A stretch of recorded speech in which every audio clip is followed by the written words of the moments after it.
माता की, भारत माता की, भारत माता की। आज के इस शारदेयम के यात्रा के समापन कार्यक्रम में मंच पर उपस्थित हमारे प्रदेश के जुझारू अध्यक्ष श्री PVN माधव जी, हमारे शिव प्रकाश जी जो राष्ट्रीय सह संगठन मंत्री हैं, हमारे भारत सरकार में मंत्री भूपति राजू श्रीनिवास वर्मा जी, मेरे स्वास्थ्य मंत्री श्री N ईश्वर राव जी, हमारे राज्यसभा में मेरे साथी पक्का वेंकटेश सत्यनारायण जी, मेरे वरिष्ठ साथी और विधायक YS सुगना चौधरी जी, मेरे पूर्व प्रदेश के स्वास्थ्य मंत्री और वर्तमान में MLA कामिनी श्रीनिवास राव जी,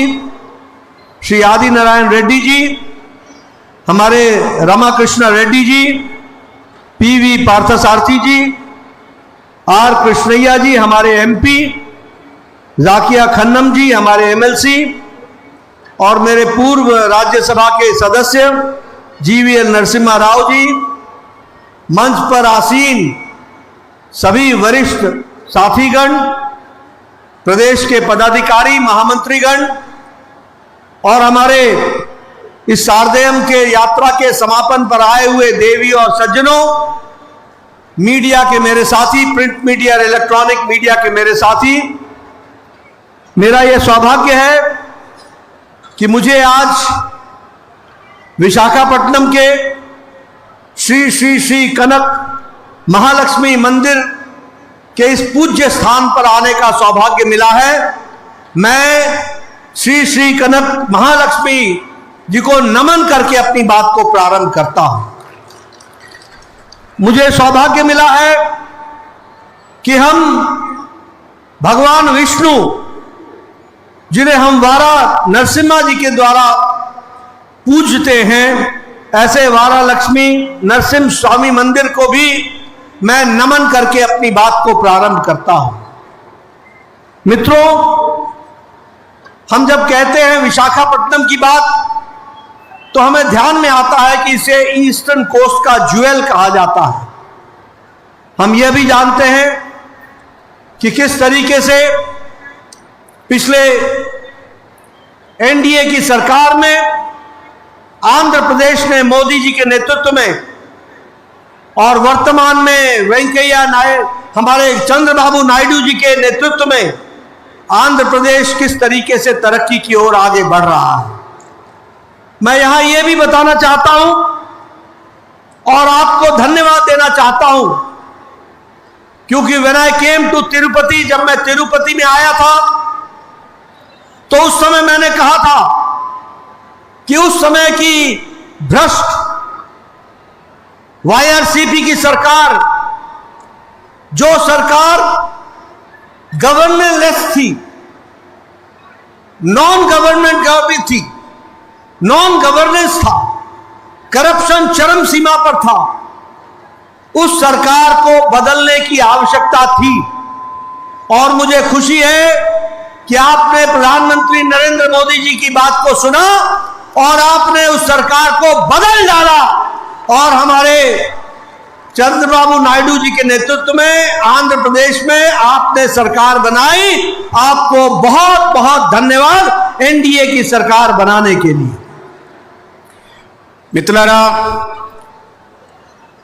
రాష్ట్ర వ్యాప్తంగా సారథ్యం పేరుతో సభలు నిర్వహిస్తూ ఇవాళ విశాఖపట్నంలో సారథ్యం మహాసభని నిర్వహిస్తున్న అతి చురుకైన ఉత్సాహవంతుడైన రాష్ట్ర అధ్యక్షుడు PVN మాధవ్ గారికి, జాతీయ సంఘటనా కార్యదర్శి శివప్రకాష్ గారికి, రాష్ట్ర సంఘటనా కార్యదర్శి మధుకర్ గారికి, వేదిక మీద ఉన్న కేంద్ర మంత్రి, గౌరవ పార్లమెంటు సభ్యులు, గౌరవ శాసన సభ్యులు, ఇతర నాయకులకి, ముఖ్యంగా దైవ సమానులైన కార్యకర్త సోదర సోదరిమణులందరికీ కూడా నమస్కరిస్తున్నాను. నేను ముందుగా ఈ కనక మహాలక్ష్మి వెలసి ఉన్న ప్రాంతంలో ఆ మహాతల్లిని ప్రార్థిస్తూ నా ప్రసంగాన్ని ప్రారంభిస్తాను. అదేవిధంగా శ్రీ విష్ణు మహామూర్తి ఇక్కడ సింహాచలంలో నరసింహస్వామి రూపంలో కొలువై ఉన్న ఈ ప్రాంతం నుంచి మాట్లాడడానికి నేను చాలా సంతోషిస్తున్నా. మీ అందరికీ తెలుసు, విశాఖపట్నం అంటే ఈ తూర్పు తీర ప్రాంతానికి ఒక తలమానికం లాంటిది. అటువంటి ప్రాంతాన్ని అభివృద్ధి చేసే పనిలో ఇవాళ ప్రధానమంత్రి నరేంద్ర మోడీ గారు, ముఖ్యమంత్రి చంద్రబాబు నాయుడు గారు నిరంతరం పరిశ్రమిస్తూ ఉన్నారు. నేను కొన్నాళ్ళ క్రితం తిరుపతి ఎన్నికలకు ముందు తిరుపతి ప్రాంతానికి వచ్చి ఆ సందర్భంగా చెప్పాను, ఈ రాష్ట్రంలో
हमारे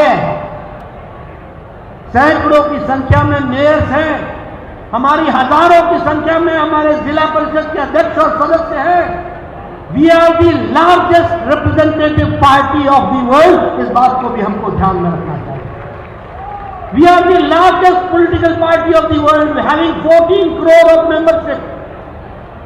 और हमारे भारत में हम 20 राज्यों में एनडीए की सरकार है और 13 राज्यों में विशुद्ध बीजेपी की सरकार है। We are the largest representative party in the country, इस बात को भी हमको ध्यान में रखना है। కార్యకర్త సోదరులారా, మీ మాధ్యమంగా ప్రజల్లోకి నేను ఒక సందేశం ఇవ్వాలని ప్రయత్నం చేస్తున్నాను. మీరు ఈ సబ్కా సాత్ సబ్కా వికాస్ అనే అందరి అభివృద్ధి, అందరి వెంట అందరినీ కలుపుకొని వెళ్తూ అందరి భాగస్వామ్యంతో ఈ దేశాన్ని ముందుకు తీసుకెళ్లాలా, అభివృద్ధి పదంలో తీసుకెళ్లాలనే లక్ష్యంతో భారతీయ జనతా పార్టీ పనిచేస్తా ఉంది. భారతీయ జనతా పార్టీ ఒక సైద్ధాంతిక పునాదుల మీద నిర్మాణమైన పార్టీ. మిగతా పార్టీలు, రాజకీయ పార్టీలు గాలికి వచ్చి గాలికి అనుకూలంగా మారుతూ ఏ ఎండగా గొడుగు పట్టే రాజకీయ పార్టీలు ఉన్న నేపథ్యంలో వాళ్ళ దేశంలో సైద్ధాంతిక పునాదుల మీద నిర్మాణమైన పార్టీ ఇచ్చిన ప్రతి హామీలను అమలు చేస్తూ వచ్చింది. మేము జనసంఖ్య ప్రాంతంలోనే చెప్పడం జరిగింది, కాశ్మీర్లో ఆర్టికల్ 370 తీసుకురావడం జరిగిన కాశ్మీర్ ప్రాంతానికి జరిగిన అన్యాయాన్ని సరి చేస్తాం, ఆ రాష్ట్రానికి న్యాయం, జమ్మూ కాశ్మీర్ రాష్ట్రానికి న్యాయం చేస్తామని ఆనాడు చెప్పడం జరిగింది. అదేవిధంగా అధికారంలోకి వచ్చిన తర్వాత రాజ్యాంగ సవరణ తీసుకొచ్చి ఏదైతే విఘాతంగా మారిందో ఆ ప్రాంత అభివృద్ధికి, ఆ రాష్ట్రాల ఆర్టికల్ 370ని రద్దు చేసి వాటిని కూడా జనజీవన సవరణలో భాగస్వామ్యం చేసి అభివృద్ధి వాళ్ళ జమ్మూ కాశ్మీర్ రాష్ట్రంలో కూడా కొనసాగేలాగా చేస్తున్నాం. అదేవిధంగా మనం 1978లో చెప్పాం, శ్రీరామచంద్రుడు జన్మించిన అయోధ్యలో ఒక భవ్యమైన మందిర నిర్మాణం చేస్తామని ఇచ్చిన మాటకు లోబడి కట్టుబడి ఇవాళ ప్రధానమంత్రి చేతుల మీదుగా ఒక అద్భుతమైన భవ్యమైన రామ మందిర నిర్మాణం పూర్తి చేసి ఇవాళ అశేషమైన భారతవరి ప్రజలందరికీ కూడా ఆ స్వామి వారి దర్శన భాగ్యం కలిగేలాగా కూడా చేసిన ఘనత కూడా భారతీయ జనతా పార్టీది. అదేవిధంగా సిటిజన్షిప్ అమెండ్మెంట్ యాక్ట్ పూర్తి చేసి వివిధ దేశాల్లో అల్పసంఖ్యాకులుగా ఉండి ఇబ్బందులు గురవుతున్న వారికి ఈ దేశంలో పౌరసత్వం ఇస్తాం, వారికి న్యాయం ఇస్తామని చెప్తా రాజ్యాంగ సవరణ చేసి తీసుకొచ్చి వారికి కూడా న్యాయం చేసే ప్రయత్నం చేస్తున్నాం. ముస్లిం సమాజంలో మహిళలు మూడు తలాకులని చెప్పి విడాకులు ఇచ్చి ఆ కుటుంబాలు చితికిపోతున్న నేపథ్యంలో ట్రిపుల్ తలాక్ ఒక చట్టపరమైన సవరణ తీసుకొచ్చి ఇవాళ వాటి నుంచి ఆ ముస్లిం సమాజంలో ఉంటున్న అక్క చెల్లెలను కాపాడుకునే ప్రయత్నం చేస్తున్నాం. అదేవిధంగా ముస్లిం సమాజంలో ఈ వక్ఫ్ చట్టం ద్వారా అనేక రకాల అన్యాయం జరుగుతుంటే లబ్ధి కొన్ని కుటుంబాలకు మాత్రమే చేస్తుంటే వాటిని సరిచేస్తూ పార్లమెంటులో సవరణ తీసుకొచ్చి ఆ వక్ఫ్ చట్టాన్ని కూడా తీసుకోవడం జరిగింది. అదేవిధంగా మిత్రులను అందరూ తెలుసు మన సిద్ధాంత నిర్మాణమైన పార్టీ ఇది. భారతీయ జనతా పార్టీ అంటే కార్యకర్తల పార్టీ. 14 కోట్ల కార్యకర్తల బలం ఉన్న పార్టీ, 2 కోట్ల క్రియాశీల సభ్యులున్న పార్టీ, 240 లోక్సభలో 100కు పైగా రాజ్యసభలో ఎంపీలు ఉన్న పార్టీ, దేశవ్యాప్తంగా 1500 మంది ఎమ్మెల్యేలు ఉన్న పార్టీ, దేశవ్యాప్తంగా 170 ఎమ్మెల్సీలు ఉన్న పార్టీ. అదేవిధంగా 20 రాష్ట్రాల్లో ఎన్డీఏ ద్వారా అధికారంలోనూ 13 రాష్ట్రాల్లో భారతీయ జనతా పార్టీ కాషాయదళం ఇవాళ అధికారంలో ఉంటుంది. ప్రపంచంలోనే అతి పెద్ద రాజకీయ పార్టీ మనమే, ప్రపంచంలోనే అతి పెద్ద సంఖ్యలో కార్యకర్తలు ఉన్న పార్టీ కూడా మనమే. ఇది సిద్ధాంత ప్రాతిపదిక మీద పునాదుల మీద నిర్మాణమైన పార్టీకి మాత్రమే సాధ్యమవుతుంది. అది అందుకనే భారతీయ జనతా పార్టీకి మాత్రమే సాధ్యమవుతుందన్న విషయాన్ని నేను ప్రజలకు మీ ద్వారా తెలియజేస్తున్నాను. मित्रों, मैं एक बात और बताना चाहता हूं कि मोदी जी के नेतृत्व में देश ने 11 साल में कितनी प्रगति की है. इन 2014 में के शुरुआत में भारत 11वीं नंबर की इकॉनमी था, 11th नंबर की इकॉनमी. Under prime minister Modi's leadership, India became the 5th largest economy. Later we became 4th largest economy, and today we are aspiring to become the 3rd largest economy of the world. 3rd largest economy. हमें ये भी ध्यान में रखना चाहिए कि अभी IMF ने, इंटरनेशनल मॉनिटरी फंड ने भारत को इकोनॉमी में ब्राइट स्पॉट कहा है. That Indian economy has a bright spot. हमें ये भी ध्यान में रखना चाहिए कि अभी जीएसटी का नेक्स्ट जनरेशन रिफॉर्म्स, जीएसटी 2.0 में जो रिफॉर्म्स हुए हैं, उस रिफॉर्म में भारत की जनता के लिए मोदी ने नई दीपावली का और दशहरा का तोहफा प्रधानमंत्री मोदी जी ने दिया है. अब जीएसटी सिर्फ 2 स्लैब में होगा, 1% पर और एक 18% पर. और दैनंदिन जीवन की चीजें उसकी जीएसटी 5% होगी और दूसरे गुड्स की 18% होगी. और हेल्थ के बारे में, हेल्थ और लाइफ इंश्योरेंस, इसकी जीएसटी 0 होगी. इस बात को भी हमको ध्यान में रखना चाहिए. ये जनता का प्रयास प्रधानमंत्री मोदी ने किया.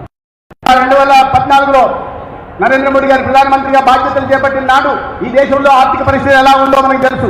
అతి దయమైన పరిస్థితుల్లో ఒక దివాలా తీసిన ఆర్థిక వ్యవస్థ మన దేశంలో ఉండేది. మనం ప్రపంచ దేశాలతో పోలిస్తే 11వ స్థానంలో ఉన్నాం. కానీ ఈ 11 సంవత్సరాల అద్భుత పాలన కారణంగా, సమర్థ పాలన కారణంగా, ఎన్నో చారిత్రాత్మక నిర్ణయాల కారణంగా ఇవాళ 5వ స్థానానికి, 5వ స్థానం నుంచి 4వ స్థానానికి, 4వ స్థానం నుంచి 3వ స్థానానికి ప్రపంచ ఆర్థిక వ్యవస్థలో అతి పెద్ద ఆర్థిక వ్యవస్థల్లో వచ్చామన్న విషయాన్ని మనకు తెలుసు. దాని కారణంగా ఇంటర్నేషనల్ మానిటరీ ఫండ్, IMF ఏదైతే ఉందో ఆ సంస్థ నుండి భారతదేశం ఆర్థిక వృద్ధి రేటులో ఒక వెలుగు రేఖలాగా ప్రపంచం ముందు ఆవిష్కరింపబడిందన్న విషయాన్ని IMF చెప్పిన విషయాన్ని మనం గుర్తు చేసుకోవాల్సింది. అదేవిధంగా రాబోయే తరానికి ఈ GST 2.0 తీసుకొచ్చి, సంస్కరణలు తీసుకొచ్చి వారి జీవితాల్లో వెలుగులు నింపడం కోసం, ప్రతి ఒక్కరి జీవన ప్రమాణాలు పెంచడం కోసం ఇవాళ GST 2.0 రాబోయే తరానికి మేలు చేయడానికి ఇవాళ సంస్కరణలు తీసుకోవడం జరిగింది. దాని కారణంగా ఇవాళ దేశం మొత్తంలో సెప్టెంబర్ నెలలోనే దీపావళి వచ్చిన విషయాన్ని కూడా ఇవాళ దేశ ప్రజలందరూ కూడా హర్షిస్తున్న విషయం కూడా తెలుసు. ఇవాళ గతంలో లాగా కాకుండా 4 స్లాబ్లు కాకుండా 2 స్లాబ్లు మాత్రమే ఉంటున్నాయి. 5% ఉంటుంది, 18% ఉంటుంది. నిత్యావసర వర్కులు ఏమున్నాయో అవి 5%లో ఉంటాయి. ఇతర గూడ్స్ అన్ని కూడా 18% ఉంటాయి. అన్నిటికన్నా ముఖ్యంగా మనం మాట్లాడుకోవాల్సిన విషయం ఏంటంటే ఆరోగ్య బీమాకు సంబంధించిన GST 0గా ఉంటుంది. ఈ దేశంలో ప్రతి ఒక్కరి ఆరోగ్య సంరక్షణ చేపట్టడమే ప్రధాని నరేంద్ర మోడీ గారి ప్రభుత్వ లక్ష్యం కూడా ఈ సందర్భంగా మీకు తెలియజేస్తున్నాను. मित्रों, अगर हम बताएं तो चाहे डिफेंस हो, चाहे हमारी इकोनॉमी हो, फिर चाहे हमारे एक्सपोर्ट्स हो, फिर चाहे हमारा मैन्युफैक्चरिंग सेक्टर हो, हर एक सेक्टर में भारत ने प्रगति की है. आज एम्यूनिशंस में भारत 81% सेल्फ सफिशिएंट हो गया है। आज डिफेंस एक्सपोर्ट हमारा 7 टाइम्स बढ़ गया है। आज अगर हम बात करें तो विकास के दृष्टि से मेडिसिन में हम दुनिया के फार्मेसी बन गए हैं और देश की प्रगति के लिए अगर हम ध्यान में रखें तो आज भारत 92% मोबाइल्स भारत अब प्रोड्यूस कर रहा है, मैन्युफैक्चर कर रहा है। ये भारत की तस्वीर बनी है। मित्रों, मैं ये भी बताना चाहता हूं कि भारत विकास की दृष्टि से कोई भी कसर नहीं छोड़ रहा है प्रधानमंत्री मोदी जी के नेतृत्व में। మిత్రులారా, ఈ గత 11 సంవత్సరాల్లో అనేక రంగాల్లో, అది రక్షణ రంగం కావచ్చు, ఎగుమతులు కావచ్చు, లేదా తయారీ రంగం కావచ్చు, మనం అద్భుతమైన ప్రగతిని సాధించాం. దాని కారణంగానే ఇవాళ 28% స్వయం సమృద్ధిని సాధించాం. రక్షణ రంగంలో 7 రెట్లు ప్రగతిని సాధించాం. అదేవిధంగా ఒక ప్రపంచం ముందర మందుల తయారీ విషయంలో అత్యధిక దేశాలకు మనం ఇవాళ ఎగుమతులు చేస్తూ ఒక ఫార్మసీ సెంటర్ గా కూడా ప్రపంచ దేశాలకు కూడా మందుల తయారీ హక్కుగా కూడా మన భారతదేశం తయారైంది. అదేవిధంగా అభివృద్ధిలో అన్ని రంగాల్లో కూడా ఈ దేశాన్ని పరిగెలు పట్టించే ప్రయత్నం జరుగుతూ ఉంది. मित्रों, मैं एक बात और बताना चाहता हूं कि मोदी के नेतृत्व में और चंद्रबाबू नायडू के नेतृत्व में आंध्र प्रदेश भी पीछे नहीं है। आंध्र प्रदेश ने भी तरक्की की है। आज आंध्र प्रदेश में नेशनल हाईवे डबल हो चुके हैं। आज अर्बन डेवलपमेंट में अमृत में 3,000-3,500 करोड़ रुपए खर्च हुए हैं। स्मार्ट सिटी में काकीनाडा, तिरुपति, अमरावती में लगभग 2,046 करोड़ रुपए खर्च हुए हैं। पोर्ट्स और फिशरीज में 2,500 करोड़ रुपए में 14 पोर्ट प्रोजेक्ट्स पर काम चल रहा है। सागरमाला में 8 फिशिंग हार्बर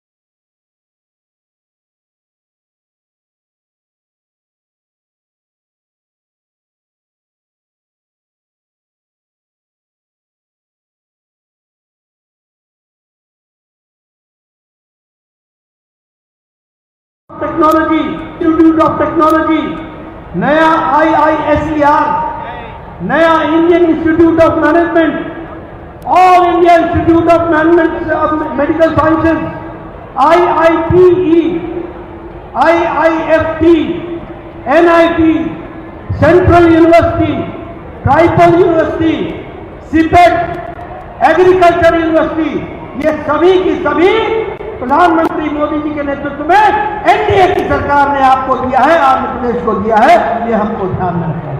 మిత్రులారా, నరేంద్ర మోడీ గారి నాయకత్వంలో మరి సమర్థ పాలనలో కేవలం దేశం భారతదేశం మాత్రమే కాదు, ఇక్కడ చంద్రబాబు నాయుడు గారి నాయకత్వంలో, ఒక దార్శనిక నాయకత్వంలో ఆంధ్రప్రదేశ్ కూడా ఎన్డీఏ ప్రభుత్వ ప్రగతి పథంలో నడుస్తూ ఉంది. దీనికి అనేక ఉదాహరణలు ఉన్నాయి. ఇవాళ జాతీయ రహదారులు చూస్తే పెద్ద ఎత్తున దాదాపు 9,000 కిలోమీటర్ల రహదారుల నిర్మాణం జరుగుతుంది. ప్రధానమంత్రి గ్రామ సడక్ యోజన కింద ప్రతి గ్రామానికి దాదాపు 3,300 కిలోమీటర్ల రహదారి సౌకర్యం కలిగింది. అదేవిధంగా అమృత్ పథకం కింద Atal mission for rural reservation and urban transformation కింద ఈ రాష్ట్రంలో 3,334 కోట్లతో 32 మున్సిపాలిటీల్లో అభివృద్ధి కార్యక్రమాలు జరుగుతున్నాయి. ఇక స్మార్ట్ సిటీకి వస్తే ఇవాళ 4 స్మార్ట్ సిటీల్లో 2,000 చొప్పున ఇవాళ అభివృద్ధి కార్యక్రమాలకు చెప్పించడం జరిగింది. సాగరమాలకు సంబంధించి 14 కోట్లు 2,500 కోట్ల నిర్మాణం చేస్తున్నాం. అదేవిధంగా 8 ఉంటున్నాయి. ఇండియన్ ఇన్స్టిట్యూట్ ఆఫ్ టెక్నాలజీ కానీ, Indian institute of science and education research కానీ, ఇండియన్ ఇన్స్టిట్యూట్ ఆఫ్ మేనేజ్మెంట్ కానీ, all India institute of medical sciences కానీ, Indian institute of petroleum and energy కానీ, Indian institute of foreign technology కానీ, Indian institute of tool design and management కానీ, national institute of technology కానీ, central university కానీ, agriculture university కానీ, tribal and security కానీ, central institute of plastic engineering and technology కానీ, ఇటువంటి అనేక రకాలైన ప్రతిష్టాత్మకమైన విద్యా సంస్థలను కూడా నరేంద్ర మోడీ గారి హయాంలో ఆంధ్రప్రదేశ్ కూడా మంజూరు చేసి ఆంధ్రప్రదేశ్ ని ఒక విద్యాలయానికి హబ్బుగా కూడా కేంద్రంగా కూడా ఎన్డీఏ ప్రభుత్వం చేస్తా ఉంది. रेलवेज में अमृत भारत और वंदे भारत, अमृत भारत स्टेशंस और वंदे भारत ट्रेन, इसमें भी आंध्र प्रदेश पीछे नहीं रहा है। नए नए रूट्स के वंदे भारत ट्रेन चली है और उसको भी विकास के साथ जोड़ा है। अगर मैं एविएशन की बात करूं तो विशाखापट्टनम, विजयवाड़ा, कडप्पा, तिरुपति एयरपोर्ट, उसी तरीके से भोगापुरम एयरपोर्ट के लिए 625 करोड़ रुपए और ओरका एयरपोर्ट और कुर्नूल एयरपोर्ट, इन सब के लिए काम तीव्र गति से चल रहा है। मैं यहां यह भी बताना चाहूंगा कि हेल्थ में हमारे 7 ऐसी नए हॉस्पिटल्स तैयार हुए, 17 नए मेडिकल कॉलेज आंध्र प्रदेश को दिए गए हैं और लगभग 1 करोड़ 20 लाख लोगों को आयुष्मान भारत से जोड़ा गया है। अगर मैं कैपिटल की बात करूं अमरावती, तो अमरावती के लिए 15,000 करोड़ रुपए कैपिटल कंस्ट्रक्शन के लिए दिया गया, 11,000 करोड़ रुपए हुडको से आपको दिलाया गया और उसी तरीके से नया railway zone south, central south coastal railway package ये भी आपको मिला है। इस तरीके से मुख्य धारा में शामिल होने का काम प्रधानमंत्री मोदी जी के नेतृत्व में हुआ है। మిత్రులారా, ఇక రైల్వే నిర్మాణం గురించి వస్తే అమృత్ భారత్ పేరుతో ఈ రాష్ట్రంలో ఉంటున్న రైల్వే స్టేషన్ల ఆధునికీకరణ జరగడమే కాకుండా వందే భారత్ పేరుతో ఒక అద్భుతమైన రైల్వేలు కూడా రాష్ట్రంలో పలు చోట్ల నుంచి పలు ప్రాంతాలకి నడుస్తున్న విషయం మీకు తెలుసు. అదేవిధంగా ఏవియేషన్ కి విమానాశ్రయాల గురించి వస్తే ఈ రాష్ట్రంలో అనేక విమానాశ్రయాలను అభివృద్ధి చేశాం. విశాఖపట్నం కానీ, విజయవాడ కానీ, కడప కానీ, తిరుపతి లాంటి ఎయిర్పోర్ట్లని విమానాశ్రయాన్ని అభివృద్ధి చేయడమే కాకుండా ఇవాళ భోగాపురంని 625 కోట్లతో కొత్త ఎయిర్పోర్ట్ కూడా నిర్మాణం జరుగుతుంది. అదేవిధంగా కర్నూలులోని ఓరుకల్లులో కొత్త విమానాశ్రయం ప్రారంభమైపోయి ఆపరేషన్లో ఉంది. ఇక ఆరోగ్య విషయానికి వస్తే ఈ రాష్ట్రంలో 6 కొత్త వైద్య సంస్థలను ప్రారంభించడం జరిగింది. 17 మెడికల్ కాలేజీలను కూడా ఈ రాష్ట్రానికి కేంద్ర ప్రభుత్వం ద్వారా మంజూరు చేయడం జరిగింది. 1,20,00,000 మందికి ఇవాళ ఆయుష్మాన్ భారత్ ద్వారా లబ్ధి జరుగుతుంది, ఆరోగ్య సంరక్షణ జరుగుతుంది. అదే సందర్భంలో ఈ అమరావతిలో రాజధాని నిర్మాణానికి కట్టుబడి ఉన్నామని సంకేతాలను ఇస్తూ 15,000 కోట్లు వరల్డ్ బ్యాంకు నుంచి రుణం తీసుకుని దాని రాష్ట్రానికి గ్రాంట్ రూపంలో ఇవ్వడం కానీ, లేదా ఆడుకో నుంచి 11,000 రూపాయల్ని రుణ రూపంలో అందించి ఇవాళ రాష్ట్రాన్ని, రాజధాని నిర్మాణాన్ని నిర్మించే దిశగా కూడా ప్రయత్నం చేశాం. అదే సమయంలో ముఖ్యంగా విశాఖ ప్రాంతంలో మేము ఇచ్చిన హామీ మేరకు ఇవాళ దక్షిణ కోస్తా ప్రాంతంలో కొత్త రైల్వే జోన్ ను కూడా ప్రారంభించి ఇవాళ పనులు కూడా శరవేగంగా నడుస్తున్నాయి. జీఎంల వల్ల నియామకాలు కూడా ఏర్పాటైపోయాయి.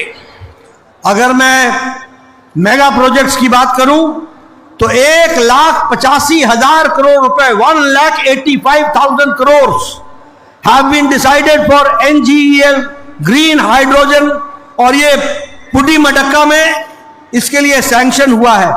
उसी तरीके से बल्क ड्रग पार्क के लिए 2,000 करोड़ रुपीस नाकापल्ली में उसके लिए सैंक्शन हुआ है। और आपको सबसे खुशी की बात बताना चाहता हूं कि सेमीकंडक्टर मैन्युफैक्चरिंग फैसिलिटी के लिए 468 करोड़ रुपए को अभी यूनियन कैबिनेट ने आंध्र प्रदेश के लिए सैंक्शन करके दिया है। इसको भी हमको ध्यान में रखना चाहिए।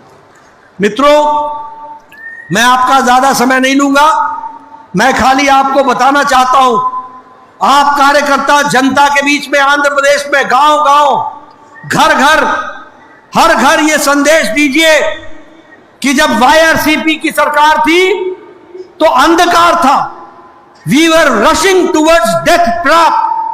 It was a government of non-performance. It was a government of non-governance. It was full of corruption. और आज मोदी जी के नेतृत्व में जब एनडीए की सरकार आंध्र प्रदेश में चल रही है तो हम उजाले की ओर बढ़ रहे हैं. We are going towards the brightness. We are going towards the development.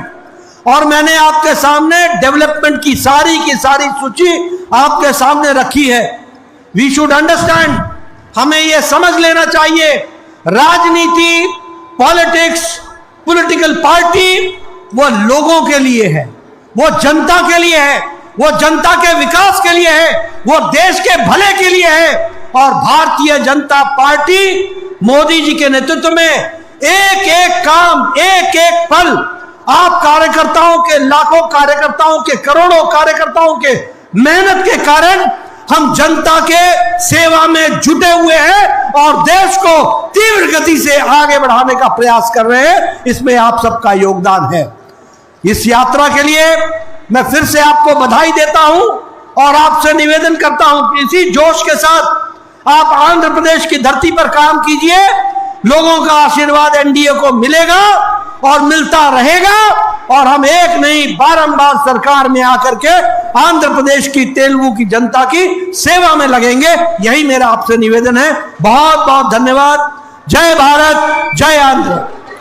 और अंत में मैं एक बात और कहूंगा, याद रखना, मोदी के दिल में आंध्र प्रदेश है और आंध्र प्रदेश के दिल में मोदी है। इस बात को भी समझ लेना। इन्हीं शब्दों के साथ बहुत बहुत धन्यवाद। మిత్రులారా, 1,80,00,000 పెట్టుబడితో ఇవాళ గ్రీన్ ఎనర్జీ ప్రాజెక్ట్ వచ్చిన, నక్కపల్లిలో 2,000 కోట్ల పెట్టుబడితో బల్క్ డ్రగ్ పార్క్ వచ్చిన, అదేవిధంగా 4,800 కోట్లతో సెమీ కండక్టర్ ఇండస్ట్రీ కూడా కేంద్ర ప్రభుత్వ సహకారంతో ఆంధ్రప్రదేశ్ కు వచ్చిన విషయాన్ని మనం గుర్తుపెట్టుకోవాల్సి ఉంది. ఎందుకు సంపూర్ణంగా కేంద్ర ప్రభుత్వం నరేంద్ర మోడీ గారి నాయకత్వంలోని ఎన్డీఏ ప్రభుత్వం రాష్ట్ర ప్రభుత్వానికి సహకారం అందిస్తా ఉంది. ఈ విషయాన్ని మన కార్యకర్తలందరూ ప్రతి ఇంటికి తీసుకెళ్లాల్సిన అవసరం ఉంది. ఈ సందర్భంగా ప్రజల దగ్గరికి వెళ్ళినప్పుడు 5 సంవత్సరాల వైఎస్ఆర్సీపీ పాలన ఏ రకంగా ఉందన్న విషయాన్ని కూడా తీసుకెళ్లాలి. ఆనాడు రాష్ట్రమంతా అంధకారంలో ఉండింది. ఆనాడు అవినీతి ఊపిలో రాష్ట్ర ఆర్థిక వ్యవస్థ చిక్కబోయింది. ఆనాడు అసమర్థ పాలన కొనసాగింది. ఆనాడు అవినీతి పాలన కొనసాగింది. ఆనాడు ఒక అరాచక పాలన రాష్ట్రంలో కొనసాగింది. ఈ విషయాన్ని ప్రజల్లోకి తీసుకెళ్లాలా. ఇవాళ వచ్చిన ఒక 15 నెలల కాలంలోనే అంధకారంలో మగ్గిపోతున్న ఆంధ్రప్రదేశ్ ని కేంద్ర ప్రభుత్వ సహకారం, రాష్ట్రంలో కూటమి ప్రభుత్వ సహకారం, చంద్రబాబు నాయుడు గారు, పవన్ కళ్యాణ్ గారి నాయకత్వంలో ఇవాళ వెలుగులోకి తీసుకున్నాం. అంధకారంలో ఉంటున్న ఆంధ్రప్రదేశ్ ని వెలుగు దిశగా తీసుకెళ్తున్నాం. అభివృద్ధిలో అడుగంటిపోయిన ఆంధ్రప్రదేశ్ ని ఈ అభివృద్ధిలో దూసుకుపోయేలాగా ఇవాళ ప్రయత్నాలు తీసుకుంటున్నాం. రాజకీయంలో భారతీయ జనతా పార్టీ ఉన్నది ఈ దేశంలో అభివృద్ధి కోసం, ప్రజా సంక్షేమం కోసం, దేశ హితం కోసం, సంపూర్ణంగా భారతదేశాన్ని అభివృద్ధి పదంలో ముందుకు తీసుకెళ్లడం కోసం ఒక రాజకీయ పార్టీగా మనం ఉన్న విషయాన్ని ప్రజల్లోకి తీసుకెళ్తుంది. కోట్లాది మంది కార్యకర్తలకి ఈ కోట్లాది మంది కార్యకర్తల శ్రమ కారణంగానే ఇవాళ నరేంద్ర మోడీ గారి ప్రభుత్వం ఇంత పెద్ద అభివృద్ధి సంక్షేమ కార్యక్రమాలను చేపట్టగలుగుతోంది. ఇంతమంది జీవితాల్లో వెలుగులు నింపబడుతుంది. ఈ సందర్భంగా ఇటువంటి అద్భుత భాగస్వామ్యం అందిస్తున్న కార్యకర్త సోదరులందరికీ కూడా నేను అభినందనలు తెలియజేస్తున్నా. అదే సందర్భంలో ఇంకొక మాట కూడా చెప్పదలుచుకున్నాను. మీరు ఇలాగే పని చేస్తూ ఉండండి, ఇలాగే ప్రజా సమస్య మీద స్పందిస్తూ ఉండండి, ఇలాగే ప్రజలతో మమేకం అవుతూ ఉండండి. ఇదే విధంగా మనం ప్రభుత్వం అందిస్తున్న, కేంద్రంలో కానీ రాష్ట్రంలో అందిస్తున్న సంక్షేమ అభివృద్ధి పథకాలని ప్రజల్లోకి తీసుకెళ్తూ ఉంటుంది. ప్రజలు మిమ్మల్ని అందరినీ విశ్వసిస్తున్నారు, మన నాయకత్వాన్ని విశ్వసిస్తున్నారు, మళ్ళీ ఆశీర్వదించడానికి తయారుగా ఉన్నారు. వారి ఆశీర్వాదంతో ఈ రాష్ట్రం రూపురేఖలు మాత్రమే కాకుండా ఈ దేశ రూపురేఖలు కూడా మార్చి రాబోయే రోజుల్లో వికసిత భారత్ నిర్మాణాన్ని మోడీ గారి నాయకత్వంలో చేస్తామని సందర్భంగా తెలియజేస్తూ మరొకసారి మీ అందరికీ ధన్యవాదాలు, అభినందనలు తెలియజేస్తూ సెలవు తీసుకుంటాను.